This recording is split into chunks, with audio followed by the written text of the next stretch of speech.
Introduction. Hey, Pinky, let's go back. I have to study. No, wait.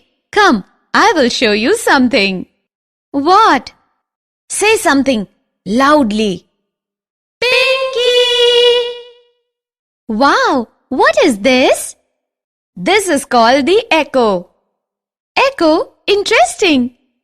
Yes, echo of the sound. Do you want to know more about this? Yes. Yes, please tell me. Come, today I will tell you everything about sound. Objectives. At the end of this lesson, you will be able to understand the production of sound, understand the propagation of sound, write the characteristics of sound waves, understand the reflection of sound, define echo and reverberation, describe sonar, and explain the structure of human ear. Production of sound. Students, we know that sound is a sensation or a feeling that we hear. Sound is produced with a vibrating object. The motion of materials or objects causes vibrations. Vibration means a kind of rapid to and fro motion of an object. Let us look at some examples of how certain sounds are produced. Human voice. The sound of the human voice is produced due to vibrations in the vocal cords. Animal sound. When a bird flaps its wings, a sound is produced. Bees buzz as they fly because of the rapid movement of their wings. Their wings make the air vibrate, producing a buzzing sound. Musical sounds. Musical instruments produce many different sounds in various ways. Some instruments need to be struck by an object in order to produce a sound, while some instruments, such as a harp or a violin, produce sounds when one or more of their strings are plucked, causing them to vibrate. Propagation of sound. For sound to be generated and heard, it must have three things. They are a source, a medium through which to pass, and a receiver. Let us assume the source is the speaker's voice, the medium through which it is transmitted is air, and the receiver is the listener's ear. When a sound is generated by the speaker's speech, or when an object vibrates, it sets the particle of the medium around it vibrating. The particles do not travel all the way from the vibrating object to the ear. A particle of the medium in contact with the vibrating object is first displaced from its equilibrium position. It then exerts a force on the adjacent particle, which gets displaced from its position of rest. After displacing the adjacent particle, the first particle comes back to its original position. This process continues in the medium till the sound reaches your ear. During propagation of sound in a medium, the particles of the medium do not move forward themselves, but the disturbance is carried forward. So, sound waves are characterized by the motion of particles in the medium and are called mechanical waves. Can you tell the most common medium of sound? Air is the most common medium through which sound travels. When a vibrating object moves forward, it pushes and compresses the air in front of it, creating a region of high pressure. This region is called a compression. And when the vibrating object moves backwards, it creates a region of low pressure called rarefaction.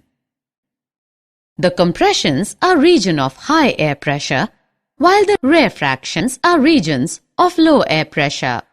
Look at this image. It shows a sound wave created by a tuning fork and propagated through the air in an open tube.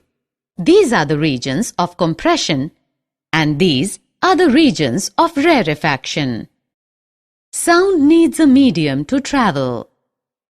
As sound is created by the vibration of particles, it requires a medium such as air, liquid, or a solid.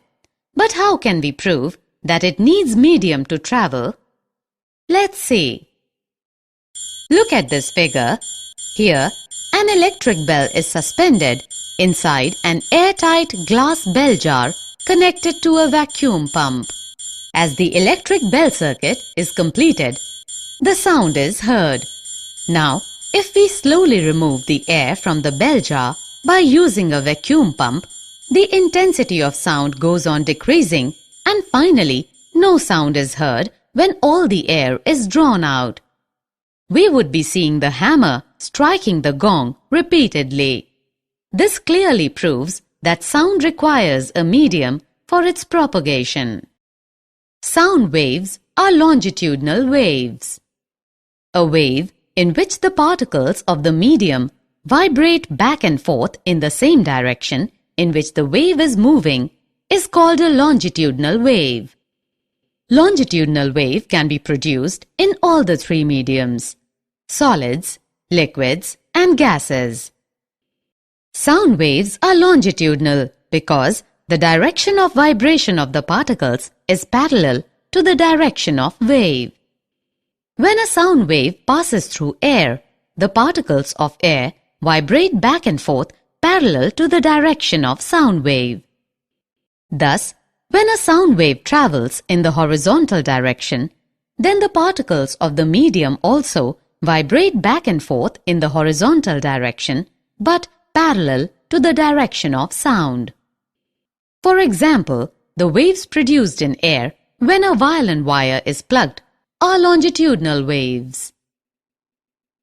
There is also another type of wave called a transverse wave.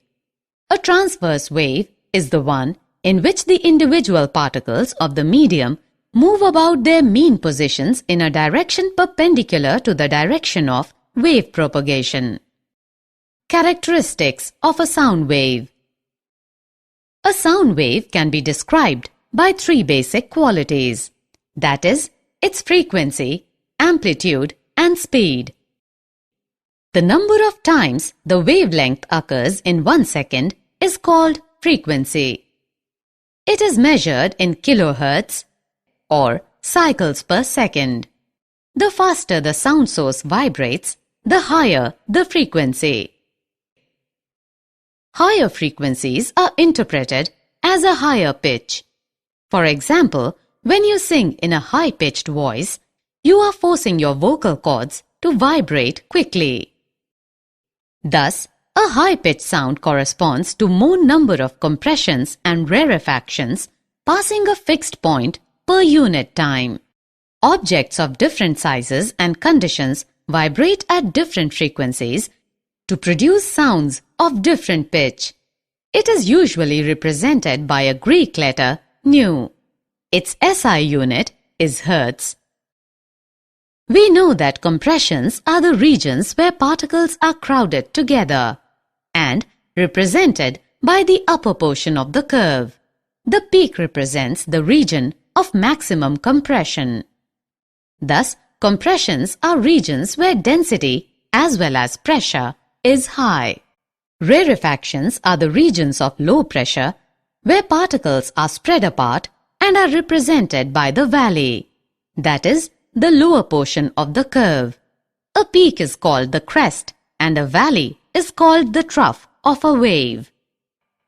The distance between two consecutive compressions or two consecutive rarefactions is called the wavelength. The wavelength is usually represented by a Greek letter lambda. Its SI unit is meter, m. The time taken by two consecutive compressions or rarefactions to cross a fixed point is called the time period of the wave. It is represented by the symbol t. Its SI unit is second. Frequency and time period are related as nu is equal to 1 upon t. The strength or power of a wave signal is called its amplitude, or the height of the wave when viewed as a graph is the amplitude. The loudness or softness of a sound is determined basically by its amplitude.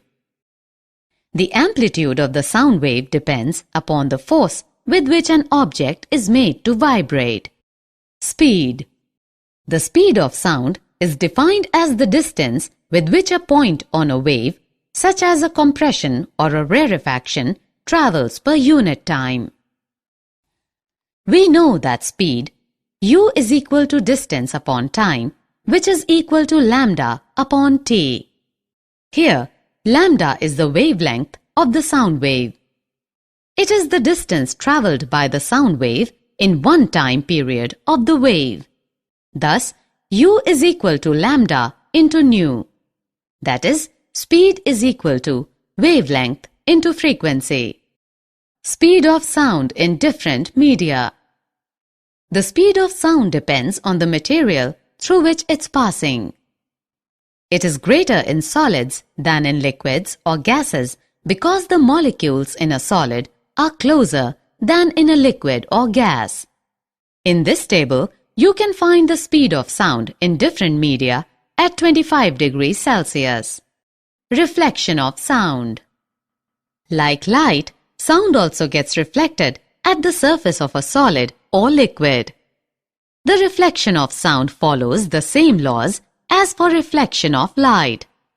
Angle of incidence is equal to the angle of reflection.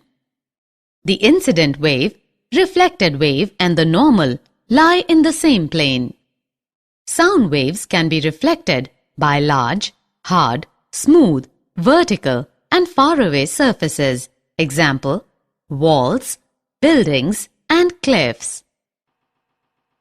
Echoes are produced by the reflection of sounds from such surfaces.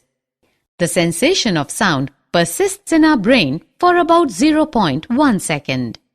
To hear a distinct echo, the time interval between the original sound and the reflected one must be at least 0.1 second. If we take the speed of sound to be 344 meters per second at a given temperature, say 22 degrees Celsius in air, the sound must go back to the obstacle and reach back the ear of the listener on reflection after 0.1 second. Hence, the total distance covered by the sound from the point of generation to the reflecting surface and back should be at least 344 meters per second into 0.1 second is equal to 34.4 meters. Thus, for hearing distant echoes, the minimum distance of the obstacle from the source of sound must be half of this distance, that is 17.2 meters. This distance will change with the temperature of air. Echoes may be heard more than once due to successive or multiple reflections. Reverberation. The repeated reflection that results in this persistence of sound is called reverberation. A reverberation is perceived when the reflected sound wave reaches your ear in less than 0.1 second after the original sound wave. For example, a sound created in a big hall will persist by repeated reflection from the walls until it is reduced to a value where it is no longer audible. Let's now solve a problem. A person shouts near a cliff and hears the echo after 5 seconds. What is the distance of the cliff from the person if the speed of the sound, v, is taken as 300 meters second raised to the power minus 1? Given that the speed of sound v is 300 meter second raised to the power minus 1. Time taken for hearing the echo, t, is 5 seconds. Distance travelled by the sound is equal to v into t, which is equal to 300 meter second raised to the power minus 1 into 5 seconds is equal to 1500 meters. In 5 seconds, sound has to travel twice the distance between the cliff and the person. Hence, the distance between the cliff and the person is 1500 meters by 2, that is 750 meters. Range of hearing.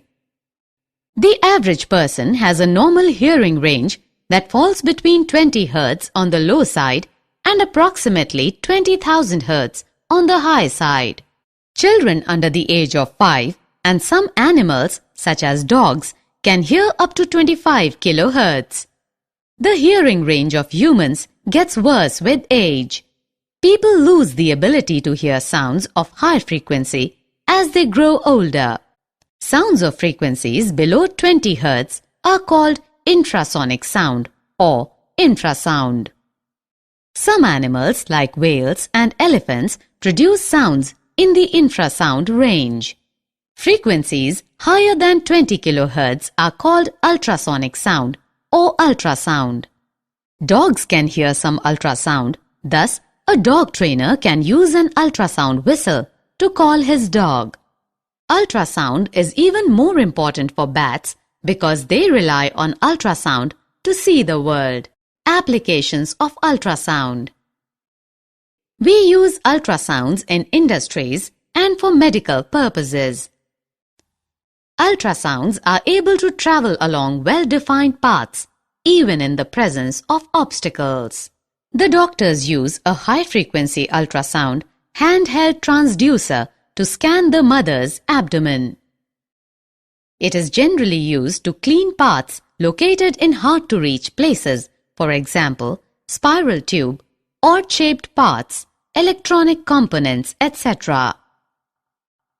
Ultrasounds can be used to detect cracks and flaws in metal blocks.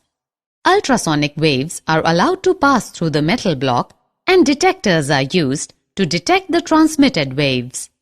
If there is even a small defect, the ultrasound gets reflected back, indicating the presence of the flaw or defect. Ultrasound is used for echocardiography. In this, the ultrasonic waves are made to reflect from various parts of the heart and form the image of the heart. Ultrasound is also used to break small stones formed in the kidneys into fine grains. These grains later get flushed out with urine. Sonar. Sonar is the device that uses ultrasonic waves to measure the distance, direction, and speed of underwater objects. The word sonar stands for sound navigation and ranging. Sonar consists of a transmitter and a detector and is installed in a boat or a ship. The transmitter produces and transmits ultrasonic waves. These waves travel through water and after striking the object on the seabed get reflected back and are sensed by the detector. The detector converts the ultrasonic waves into electrical signals which are appropriately interpreted. The distance of the object that reflected the sound wave can be calculated by using echo ranging method. Let the time interval between transmission and reception of ultrasound signal be t and the speed of sound through seawater be v. The total distance 2d travelled by the ultrasound is then 2d is equal to v into t. This is the echo ranging method. Structure of the human ear. The ear consists of three basic parts: the outer ear, the middle ear, and the inner ear.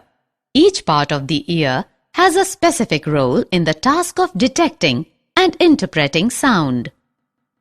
The outer ear is called pinna. It collects the sound from the surroundings. The collected sound passes through the auditory canal. At the end of the auditory canal, there is a thin membrane called the eardrum or tympanic membrane. The eardrum moves inward and outward as the compression or rarefaction reaches it. In this way, the eardrum vibrates.